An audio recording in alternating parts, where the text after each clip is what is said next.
നമസ്കാരം. ഹലോ ഡോക്ടറിന്റെ ഒരു പുതിയ എപ്പിസോഡിലേക്ക് എല്ലാ പ്രിയ പ്രേക്ഷകർക്കും സ്വാഗതം. പഠന വൈകല്യങ്ങൾ എങ്ങനെ കണ്ടെത്താമെന്നും പരിഹരിക്കാമെന്നുമുള്ള വിഷയമാണ് ഹലോ ഡോക്ടർ ഇന്ന് സംസാരിക്കുന്നത്.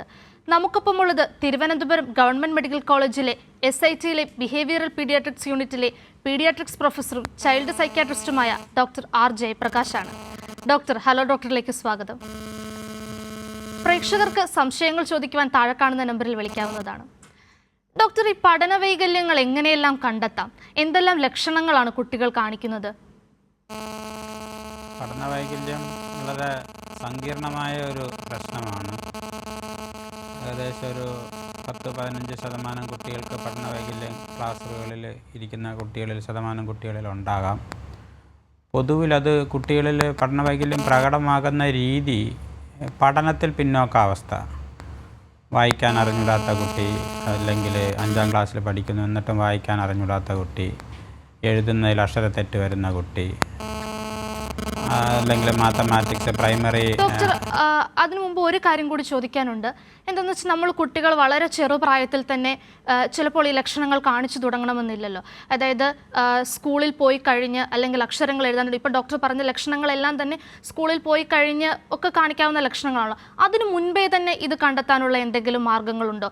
അല്ലെങ്കിൽ നമുക്ക് മറ്റേതെങ്കിലും കുട്ടികളുടെ പ്രവൃത്തികളിലൂടെ അല്ലെങ്കിൽ സംസാരത്തിലൂടെ അതിനു മുൻപ് നമ്മൾ കൊടുക്കുന്ന എന്തെങ്കിലും ട്രെയിനിങ്ങിലൂടെ അങ്ങനെ ഏതെങ്കിലും വിധത്തിൽ ഇത്തരത്തിലൊരു പ്രശ്നം കുട്ടിക്കുള്ളതായി കണ്ടെത്താൻ സാധിക്കുമോ?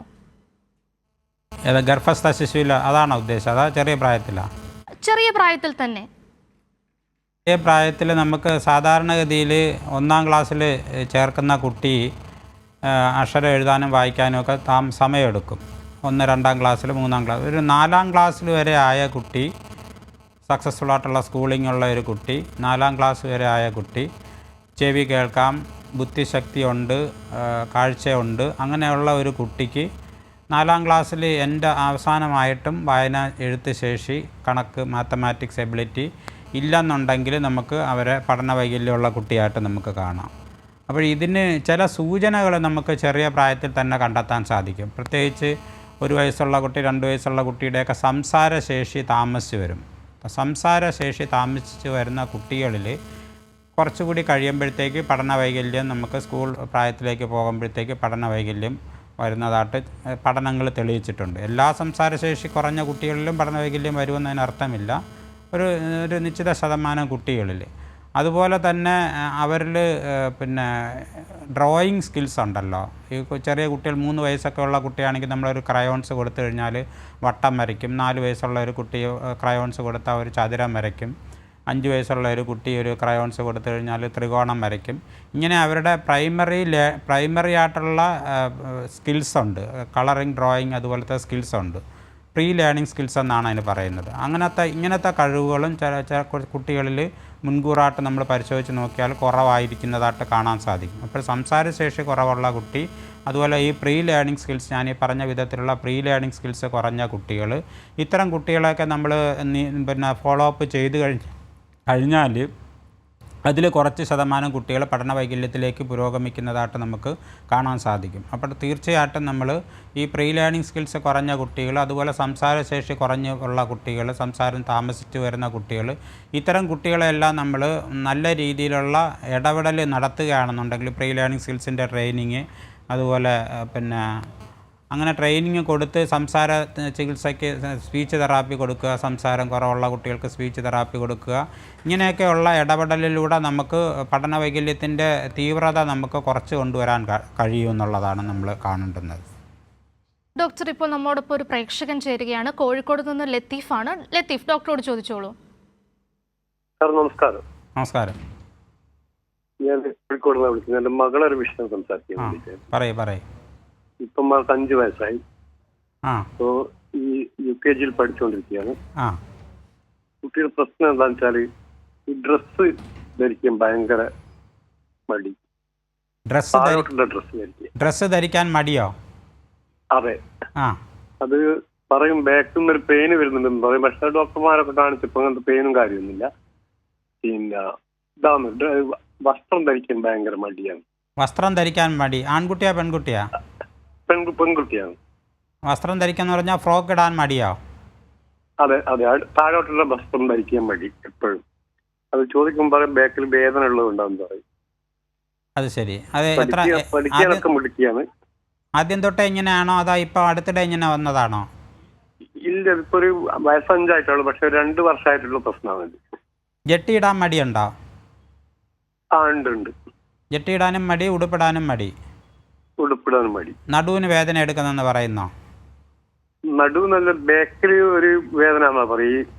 നമ്മുടെ ഈ ബാക്ക് ഉണ്ടല്ലോ, ഈ കരിങ്കുറ്റിയുടെ ഭാഗത്ത്. അപ്പോഴങ്ങനെയാണെങ്കിൽ ഫ്രോക്ക് ഇടുന്നതിന് നടുവിന് വേദന ഉണ്ടെങ്കിൽ ഫ്രോക്ക് ഇടുന്നതിന് കുഴപ്പമില്ലല്ലോ. പിന്നെന്താ? കുട്ടി എപ്പോഴും മടി കാണിക്കുന്നു. മടി കാണിക്കാൻ ഭയങ്കര മടി. പീഡിയാട്രിഷനെ എങ്ങനെ കാണിച്ച് നോക്കിയോ? പീഡിയാട്രിനെ കാണിച്ച് അങ്ങനത്തെ ഒരു പ്രശ്നങ്ങളൊന്നുമില്ല എന്നാ പറഞ്ഞത്. സ്വഭാവം എങ്ങനെയുണ്ട് കുട്ടിയുടെ? കുറച്ച് വാശിയും കാര്യങ്ങളൊക്കെ ഉണ്ട്. വാശിയുള്ള ദേഷ്യം പിടിക്കും. അതെ. അക്രമ സ്വഭാവം ഉണ്ടോ? അക്രമ സ്വഭാവമൊന്നുമില്ല. വീട്ടിൽ എന്താണെന്ന് വെച്ചാൽ പ്രായമായ 2 ആളുകൾ മാത്രമേ ഉള്ളൂ. കുറച്ച് ലേറ്റ് ആയിട്ടാണ് കല്യാണം കഴിച്ചത്. ലേറ്റ് ആയിട്ടാണ് കുട്ടി ഉണ്ടായത്. ഒരു കുട്ടി മകൾ മാത്രമേ ഉള്ളൂ. ഏതെങ്കിലും കളറിലുള്ള ഡ്രസ്സിനോട് മടി കാണിക്കുന്നോ അതോ ഏത് കളറായാലും മടിയുണ്ടോ? അങ്ങനെ ഒന്നുമില്ല. കളറിന്റെ ഒന്നും പ്രശ്നമില്ല. ഈ ഡ്രസ്സ് ധരിക്കാൻ മാത്രം, താഴോട്ടുള്ള ഡ്രസ്സ് ധരിക്കാൻ എപ്പോഴും മടി. ബാക്കി കാര്യങ്ങൾക്കൊന്നും പിന്നെ പ്രശ്നമില്ല. ഒന്നുമില്ല. പഠന കാര്യങ്ങളും എല്ലാം അറിയാം. ഭക്ഷണത്തിന്റെ കാര്യത്തിൽ ഏതെങ്കിലും ഭക്ഷണം പ്രത്യേകിച്ച് താല്പര്യക്കുറവ് കഴിക്കാതിരിക്കുന്ന സ്വഭാവം ചില സമയത്ത് കഴിക്കില്ല, പക്ഷെ വിശക്കുമ്പോൾ നല്ലോണം ഭക്ഷണം കഴിക്കലുണ്ട്. അപ്പോൾ അത് കുട്ടിയുടെ മനഃശാസ്ത്രപരമായിട്ടുള്ള ബിഹേവിയറലായിട്ടുള്ള ഒരു പ്രത്യേകതയാണത്. വാശിയുള്ള സ്വഭാവ രീതിയുള്ള കുട്ടികളിലുള്ള ഒരു സ്വഭാവ രീതിയാണ് ഇപ്പം നിങ്ങൾ പറഞ്ഞത്. അച്ഛനാണോ സംസാരിക്കുന്നത്?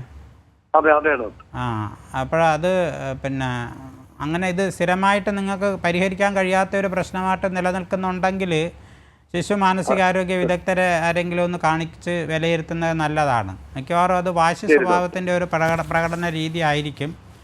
അതിൽ വളരെ ഗൗരവമേറിയ പ്രശ്നങ്ങൾ ഉള്ളതായിട്ട് തോന്നുന്നില്ല. 2-3 വിസിറ്റൊക്കെ എടുക്കുമ്പോഴത്തേക്ക് പരിഹരിക്കാൻ കഴിയുന്ന ഒരു പ്രശ്നമായിരിക്കും എന്നാണ് എനിക്ക് താങ്കൾ പറഞ്ഞതിൽ നിന്ന് എനിക്ക് മനസ്സിലാവുന്നത്. അപ്പോൾ ശിശു മാനസികാരോഗ്യ വിദഗ്ധരെ ആരെങ്കിലും ഒന്ന് കാണിച്ച് കൂടുതൽ വിശദമായ വിലയിരുത്തൽ നടത്തിയാൽ നമുക്ക് പരിഹരിക്കാൻ കഴിയുന്ന പ്രശ്നമാണ്. ശരി. പ്രേക്ഷകന് മനസ്സിലായെന്ന് കരുതുന്നു. ഡോക്ടർ, അതുപോലെ തന്നെ ഇപ്പം നമ്മൾ കുട്ടികളുടെ ചെറുപ്രായത്തിൽ തന്നെ ഇത് കണ്ടെത്താമെന്ന് പറഞ്ഞല്ലോ.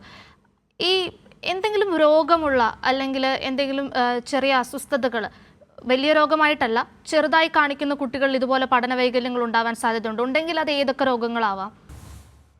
പഠന വൈകല്യത്തിൽ നമ്മളിപ്പോൾ ഇവിടെ പറഞ്ഞതിൻ്റെ അടിസ്ഥാനത്തിൽ ഒരു സംസാരിക്കാൻ താമസിച്ച കുട്ടികളെല്ലാം പഠന വൈകല്യമാണെന്ന് നമ്മൾ കരുതേണ്ടതില്ല. അതുപോലെ pre learning skills, colouring, drawing അതുപോലെയുള്ള സ്കിൽസ് കുറവുള്ള കുട്ടികൾക്കെല്ലാം പഠന വൈകല്യം എന്ന് പറയേണ്ടതില്ല. പക്ഷേ പഠന വൈകല്യമുള്ള കുട്ടികളെ നമ്മൾ പുറകിലേക്ക് അവരുടെ വികാസ നാഴികക്കല്ലുകളുടെ വികാസ സ്വഭാവം അല്ലെങ്കിൽ ഡെവലപ്മെൻറ്റൽ സൈക്കോളജി പരിശോധിച്ച് നോക്കിക്കഴിഞ്ഞാൽ കുറച്ച് കുട്ടികളിൽ സംസാരം താമസിച്ചതായിട്ടും പ്രീ ലേണിംഗ് സ്കിൽസ് കുറവുള്ളതായിട്ടും കാണാൻ സാധിക്കും. അപ്പോൾ അങ്ങനെയുള്ള കുട്ടികളെ ബുക്ക് ചെയ്ത് നമ്മൾ ഒരു പ്രൊഫൈലാക്റ്റിക് ആയിട്ടുള്ള തെറാപ്പികളൊക്കെ കൊടുക്കുകയാണെങ്കിൽ പഠന വൈകല്യത്തിൻ്റെ ലഘൂകരിച്ച് കൊണ്ടുവരാൻ കഴിയും.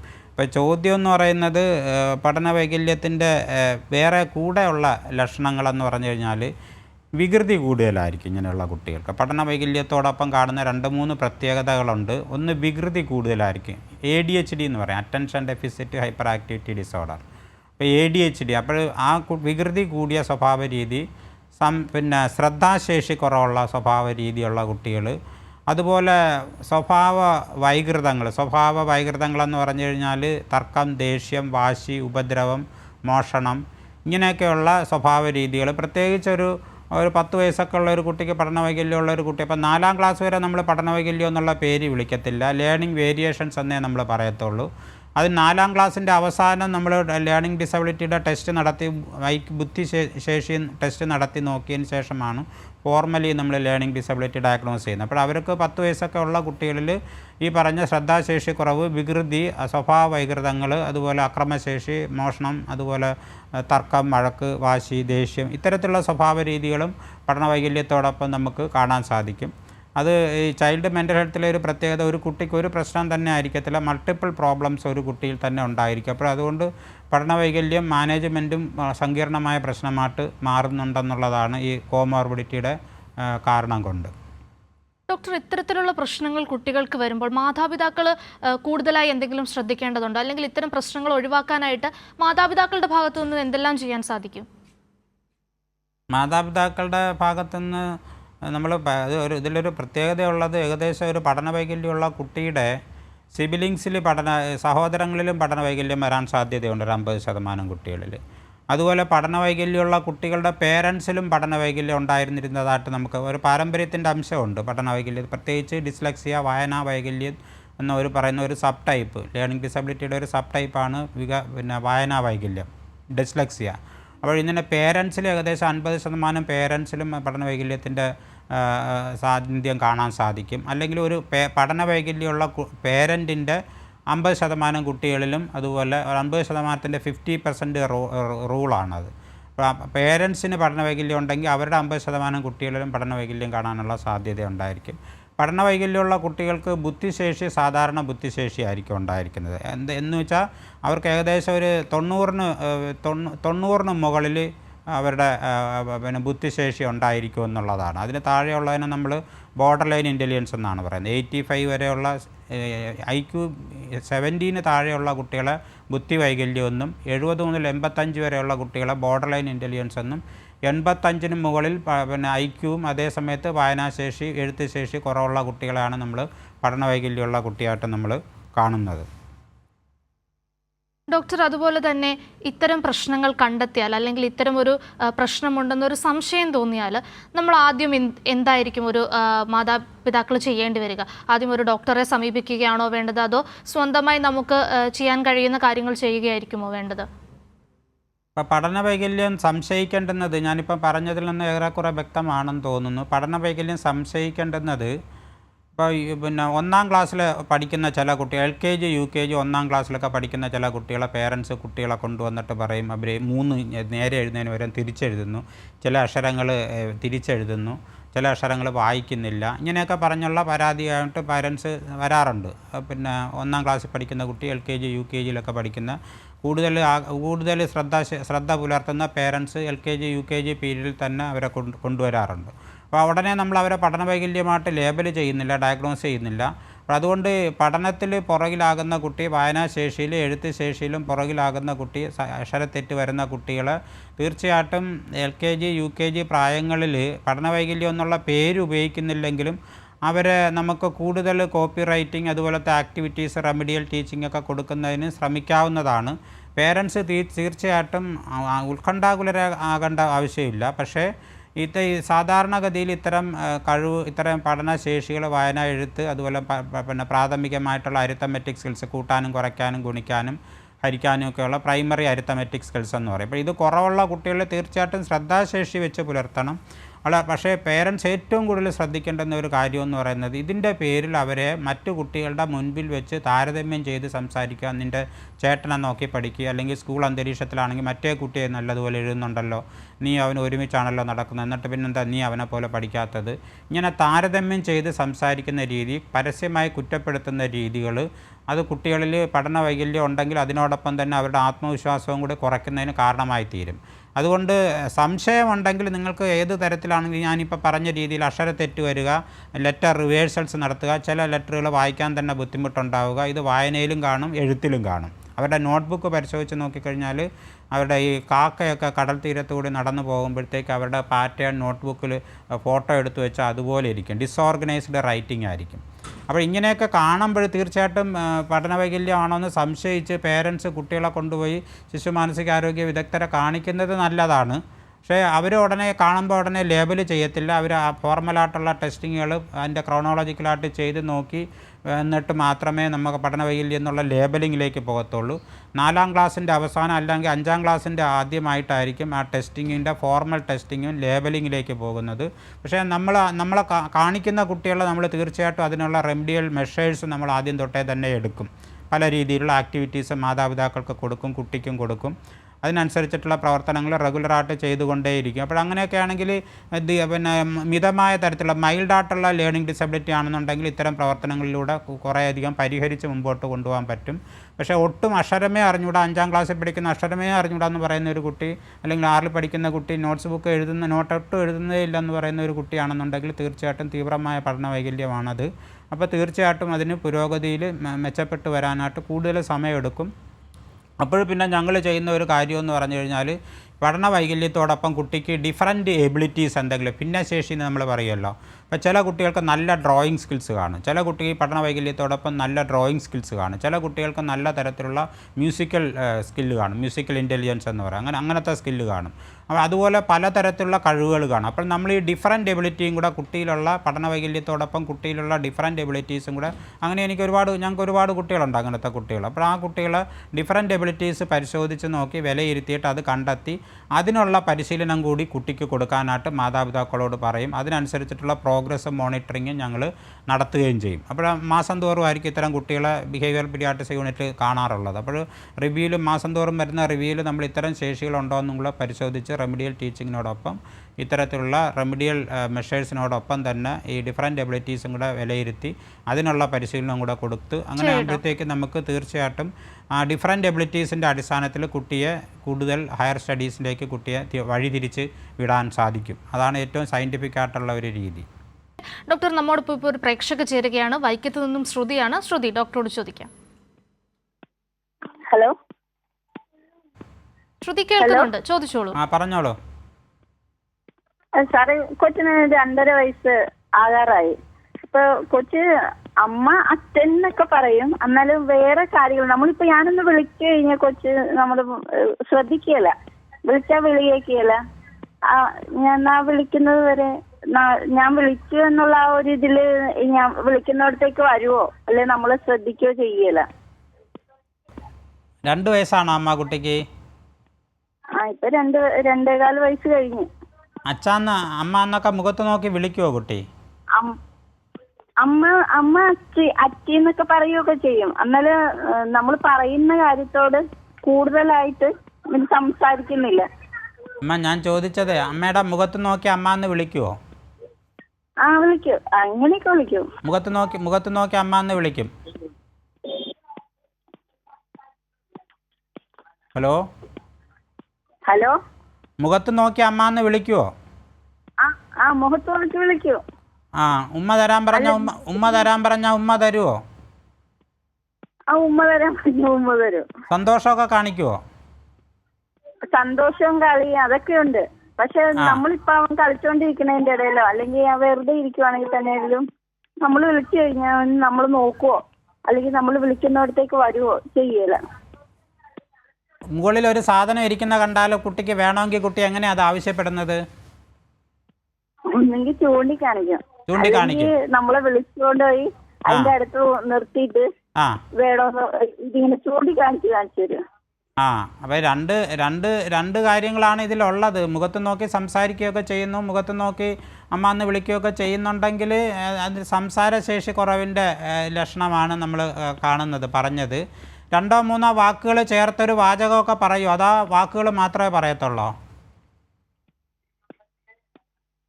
അങ്ങനെ വാക്കുകളായിട്ടൊന്നും അങ്ങനെ പറയാറില്ല. വാക്കുകൾ ചേർത്ത് വാചകം പറയൂ, അതാ ഒരു വാക്കൊക്കെ മാത്രമേ പറയത്തുള്ളൂ? ഓരോ വാക്കൊക്കെ മാത്രമേ പറയുള്ളൂ. ഇപ്പൊ എന്തെങ്കിലും വേണോന്ന് ചോദിച്ചു കാക്കനൊക്കെ എന്താ കാക്ക, അല്ലാതെ കാക്ക പറന്നു പോയെന്നൊക്കെ പറയും. ഇപ്പൊ ഞാൻ എന്റെ വീട്ടിലാ വന്നേക്കുന്നത്. ഇപ്പൊ ഞാൻ ഇവരാരിലും പുറത്തേക്കൊക്കെ പോകുമ്പോ അവര് പോയെന്നൊക്കെ പറയുമ്പോ ഇപ്പൊ അങ്ങനെ പറയുന്നുണ്ട്. വീട്ടില് സംസാരശേഷി കുറവുള്ള കുട്ടികൾ അങ്ങനെ വീട്ടിലങ്ങനെ ഉണ്ടോ? ആരെങ്കിലും സംസാരശേഷി കുറഞ്ഞ കുട്ടികളോ? പൊതുവെ സംസാരം അധികമുള്ള ആൾക്കാരേ ഉള്ളൂ. അപ്പോൾ സംസാരശേഷി കുറവെന്നുള്ള സ്പീച്ച് ഡിലേ ആയിരിക്കാനാണ് സാധ്യത. ഓട്ടിസത്തിൻ്റെ ലക്ഷണം കാണുന്നില്ല, സ്പീച്ച് ഡിലേ ആയിരിക്കും. അപ്പോൾ അങ്ങനെയാണെന്നുണ്ടെങ്കിൽ ഇപ്പോഴേ സ്പീച്ച് തെറാപ്പി കൊടുക്കണം അമ്മ. ഇത് ലഘുവായിട്ട് കാണരുത്. സ്പീച്ച് തെറാപ്പി സെറ്റപ്പൊക്കെ ഉള്ള ഒരു സ്ഥലം ഉണ്ടെന്നുണ്ടെങ്കിൽ അവിടെ പോയി കാണിച്ച് കുട്ടിക്ക് പിന്നെ സെന്ററിൽ ഒരു ക്യാമ്പ് വെച്ചിട്ടുണ്ടായിരുന്നു. അപ്പൊ ഞാൻ അവിടെ വെറുതെ ഒന്ന് ഒരു 2 ദിവസത്തെ ക്ലാസ്സിന് പോയിട്ടുണ്ടായിരുന്നു. എവിടെയാ ക്യാമ്പ്? പൊയ്യ ഹെൽത്ത് കെയറില്. ഞാൻ അവിടെ ചെന്നപ്പോ അവര് പറഞ്ഞ കുഴപ്പമൊന്നുമില്ല, അങ്ങനെ സ്പീച്ച് തെറാപ്പിക്ക് ഒന്നും പോകേണ്ട കാര്യമില്ല, അവന് 2.5 വയസ്സല്ലേ ആയുള്ളൂ, അങ്ങനെ കുഴപ്പമില്ലെന്ന് പറയാറായിട്ടില്ല. പറയുന്നതിന് നമുക്ക് മുഖവിലേക്ക് എടുക്കാൻ കഴിയത്തില്ല. തീർച്ചയായിട്ടും കുട്ടിയെ ഒരു പീഡിയാട്രിഷനെ അല്ലെങ്കിൽ ശിശു മാനസികാരോഗ്യ വിദഗ്ധരുണ്ടെങ്കിൽ അവരെ കാണിച്ചിട്ട് കുട്ടിയുടെ സംസാരശേഷി വിലയിരുത്തി ആവശ്യമായ തരത്തിലുള്ള സ്പീച്ച് തെറാപ്പി കൊടുക്കണം. ഈ 2.5 വയസ്സിലൊക്കെ സ്പീച്ച് കുറവുള്ള കുട്ടികൾ ചില ഡോക്ടർമാർ കണ്ടിട്ട് പറയും കുഴപ്പമൊന്നും ഇല്ലെന്ന് പറയും. പിന്നെ 5 വയസ്സിൽ കാണുമ്പോൾ സ്പീച്ച് ഡിലേ ഉള്ള കുട്ടികളായിട്ട് ഇരിക്കുന്നത് കാണാൻ സാധിക്കും. അതുകൊണ്ട് നമ്മൾ ആരെയാണ് കാണിക്കുന്നതെന്ന് നമ്മൾ കൃത്യമായി വിലയിരുത്തണം. ആരെയാണ്, സ്പീച്ച് തെറാപ്പിസ്റ്റിനെയാണോ കണ്ടത്, ഡോക്ടറെയാണോ കണ്ടത്, എന്തിൻ്റെ ഡോക്ടറെയാണ് കണ്ടത്, ഇതൊക്കെ വളരെ പ്രധാനമാണമ്മ. എന്നും നമ്മളിത് നേരിടുന്ന ഒരു വിഷയമാണിത്. സ്പീച്ച് ഡിലേ ഉണ്ടെങ്കിൽ സമയത്തിന് ചെറിയ പ്രായത്തിൽ തന്നെ അതിനാവശ്യമായിട്ടുള്ള സൈക്കോ സോഷ്യൽ സ്റ്റിമുലേഷനും സ്പീച്ച് തെറാപ്പിയും കൊടുത്തു കഴിഞ്ഞാൽ നിങ്ങൾ അമ്മ പറഞ്ഞതിൽ നിന്ന് എനിക്ക് മനസ്സിലായത് കുട്ടിക്ക് തിരിച്ചറിവിന് കുഴപ്പമില്ല, ബുദ്ധിക്ക് കുഴപ്പമില്ലെന്നാണ് അതിനർത്ഥം. അപ്പോൾ സംസാര വൈകല്യം തന്നെ ആയിരിക്കാനാണ് സാധ്യത. അതുകൊണ്ട് തീർച്ചയായിട്ടും കുട്ടിയെ ഒരു ശിശു മാനസികാരോഗ്യ വിദഗ്ധരെയോ അല്ലെങ്കിൽ പീഡിയാട്രിഷനെയോ കാണിച്ച് വിലയിരുത്തി ആവശ്യമാണെങ്കിൽ സ്പീച്ച് തെറാപ്പിയും സൈക്കോ സോഷ്യൽ സ്റ്റിമുലേഷനും കൊടുക്കണമെന്നുള്ളതാണ്. ലഘുവായിട്ട് കാണരുത്. അത് ഇങ്ങനെ പല കുട്ടികളും നമ്മൾ കാണാറുണ്ട്, വളരെ കുട്ടിക്കാലത്ത് ഉണ്ടായിരുന്നു കാണും സ്പീച്ച് ഡിലേ. പക്ഷേ ആവശ്യമായിട്ടുള്ള കൃത്യമായ വിലയിരുത്തൽ കിട്ടാഞ്ഞതിൻ്റെ ഭാഗമായിട്ട് സംസാര വൈകല്യത്തിലേക്ക് കുട്ടി പോകുന്നതും ബുദ്ധി വൈകല്യത്തിലേക്ക് പോകുന്നതും നമുക്ക് കാണാൻ സാധിക്കും. അതുകൊണ്ട് തീർച്ചയായിട്ടും അത് വിദഗ്ധരെ കൊണ്ട് നമ്മൾ കാണുമ്പോൾ നമ്മൾ നോക്കേണ്ട ഒരു കാര്യം, ഏത് വിദഗ്ധൻ്റെ മുമ്പിലാണ് നമ്മൾ ഇരിക്കുന്നതെന്ന് നമ്മൾ വിലയിരുത്തണം. അവർ നമ്മളെ വിലയിരുത്തുന്നതോടൊപ്പം നമ്മൾ അവരെയും കൂടെ വിലയിരുത്തണം. അത് എന്തിൻ്റെ വിദഗ്ധരെയാണ് കാണുന്നതെന്നുള്ളത് നമുക്ക് നല്ല ബോധ്യം വേണം. അങ്ങനെ തിരക്കി വേണം നമ്മൾ ആരെയാണ് കാണുന്നതെന്ന്. അവരുടെ ബോർഡ് വെച്ചേക്കുമ്പം ബോർഡിൽ എഴുതിയിരിക്കുന്നത് വായിച്ച് നോക്കണം. എന്തിൻ്റെ വിദഗ്ധരാണെന്നുള്ളത് ബോർഡിൽ എഴുതി വെച്ചിട്ടുണ്ടാവും. അല്ലാതെ ഏതെങ്കിലും ആൾ കൂടിയ ഒരു വീട്ടിൽ പോയി കൂടി നിൽക്കരുത്. ആൾ കൂടിയ വീട്ടിലിരിക്കുന്ന ഡോക്ടർ കേമനാണെന്നുള്ള തെറ്റിദ്ധാരണ പൊതുവിൽ സമൂഹത്തിൽ നിലനിൽക്കുന്നുണ്ട്. അതുകൊണ്ട് അത് നമ്മൾ വിലയിരുത്തി വേണം പോകേണ്ടുന്നത്. ശരി, പ്രേക്ഷകർക്ക് മനസ്സിലായെന്ന് കരുതുന്നു. പഠന വൈകല്യങ്ങൾ എങ്ങനെ കണ്ടെത്താമെന്നും പരിഹരിക്കാമെന്നുമുള്ള വിഷയമാണ് ഹലോ ഡോക്ടർ ഇന്ന് സംസാരിച്ചത്. നമ്മോടൊപ്പം ഇന്ന് ചേർന്നത് തിരുവനന്തപുരം ഗവൺമെൻറ് മെഡിക്കൽ കോളേജ് SITയിലെ ബിഹേവിയറൽ പീഡിയാട്രിക്സ് യൂണിറ്റിലെ പീഡിയാട്രിക്സ് പ്രൊഫസറും ചൈൽഡ് സൈക്യാട്രിസ്റ്റുമായ ഡോക്ടർ ജയപ്രകാശാണ്. ഡോക്ടർ നന്ദി. ഹലോ ഡോക്ടറിൻ്റെ ഇന്നത്തെ എപ്പിസോഡ് ഇവിടെ പൂർണ്ണമാവുകയാണ്. ഇതുപോലെ മറ്റൊരു വിഷയവുമായി നാളെ കാണാം. അതുവരേക്കും നമസ്കാരം.